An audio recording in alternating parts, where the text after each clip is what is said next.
திருச்செந்தூர் செந்தில் ஆண்டவர் திருக்கோயிலில் இருந்து சிறப்பு நேரடி ஒளிபரப்பு சூர சம்ஹாரம் இன்று மாலை 4 மணி முதல்.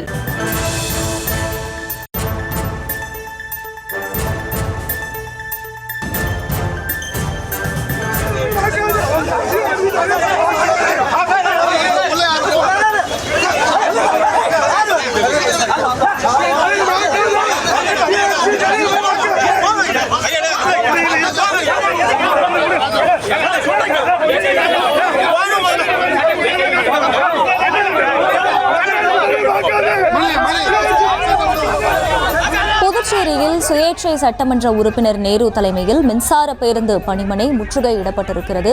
விவரங்களோடு இணைகிறார் செய்தியாளர் கிருஷ்ணா. கிருஷ்ணா, வணக்கம். இதற்கான காரணம் என்ன? முழு விவரங்கள். புதுச்சேரி அரசு சார்பில் பிஆர்டிசி பேருந்து இயக்கப்பட்டு வருகிறது. ஏற்கனவே புதுச்சேரியில குறைவான பேருந்துகள் தான் இயக்கப்பட்டு வருகிறது. குறிப்பாக 63 பேருந்துகள் தான் புதுச்சேரியில இயக்கப்பட்டு வருகிறது.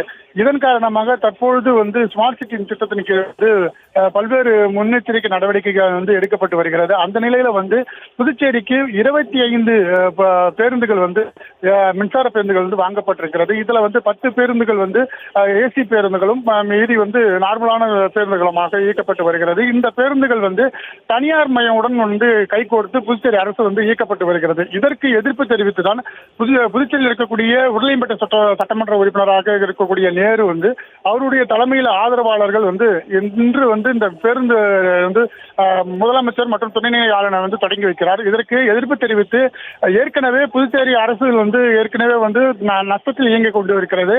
தற்பொழுது இதே பிஆர்டிசி பேருந்து எலக்ட்ரிக்கல் பஸ் தனியார் மயமாக்குவது புதுச்சேரிக்கு வருவாய் இயக்கப்படும். அதே போல இங்க இருக்கக்கூடிய தொழிலாளர்களுக்கு வேலை வாய்ப்பை ஏற்படுத்த முடியாத சூழல் ஏற்பட்டிருக்கிறது.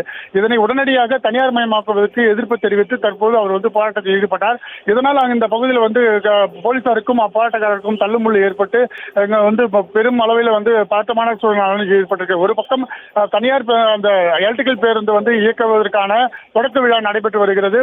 மறுபுறம் இந்த போராட்டமானது நடைபெற்று வருவதால் இங்க போலீசார் குவிக்கப்பட்டிருக்கிறார்கள். பெரும் அளவில் இந்த பகுதியில் பதட்டமான சூழல் தான் நிலவி வருகிறது.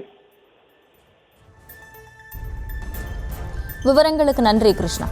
திருச்செந்தூர் செந்தில் ஆண்டவர் திருக்கோயிலில் இருந்து சிறப்பு நேரடி ஒளிபரப்பு சூர சம்ஹாரம் இன்று மாலை 4 மணி முதல்.